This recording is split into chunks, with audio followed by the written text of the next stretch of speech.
গুপ্তচর, রাজকুমারী ও রহস্যময় রত্ন।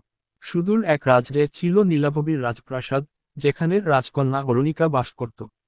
সে ছিল বুদ্ধিমতী, সাহসী এবং কৌশলী। রাজ্যজুড়ে তার সৌন্দর্য যেমন বিখ্যাত ছিল, তেমনি গোপনে আরেকটি পরিচয় ছিল, সে ছিল এক গুপ্তচর।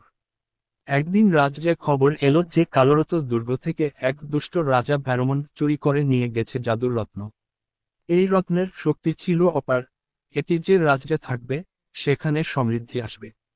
রাজা ভ্যারমন চেয়েছিল, এই রত্নের শক্তি দিয়ে সে অন্য সব রাজ্য জয় করবে। অরুণিকা বুঝল, রত্ন ফিরে না পেলে তার রাজ্য ধ্বংস হয়ে যাবে।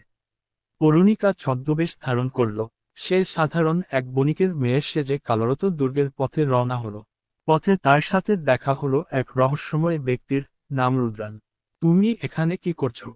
রুদ্রান জানতে চাইল। আমি এক সাধারণ মেয়ে, রাজ্যের দিকে যাচ্ছি। কিন্তু রুদ্রান জানত, সে সাধারণ মেয়ে নয়। সে বুঝতে পারল, অরুণিকা একজন গুপ্তচর। অরুণিকা রুদ্রান দুর্গে প্রবেশের উপায় খুঁজতে থাকল। তারা জানতে পারল, ভ্যারমন তার সেনাদের দিয়ে দুর্গ পাহারা দিচ্ছে। অরুণিকা ছদ্মবেশে দুর্গে ঢুকে পড়ল এবং রাজকীয় ভোজসভায় অংশ নিল।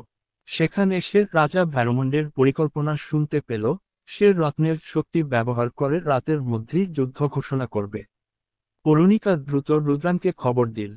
তারা গোপনে দুর্গের ভেতর গিয়ে সেই রত্ন খুঁজতে লাগল।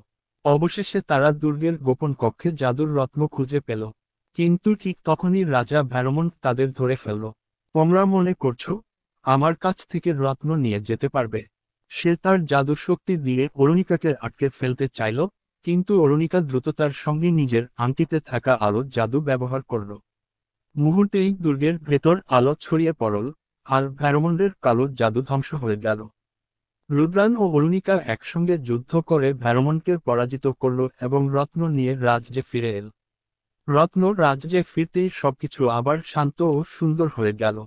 রাজা ও প্রজারা আনন্দে মেতে উঠল, কিন্তু কেউ জানত না যে এই কাজটি করার পেছনে ছিল গুপ্তচর রাজকুমারী অরুণিকার বুদ্ধি ও সাহস।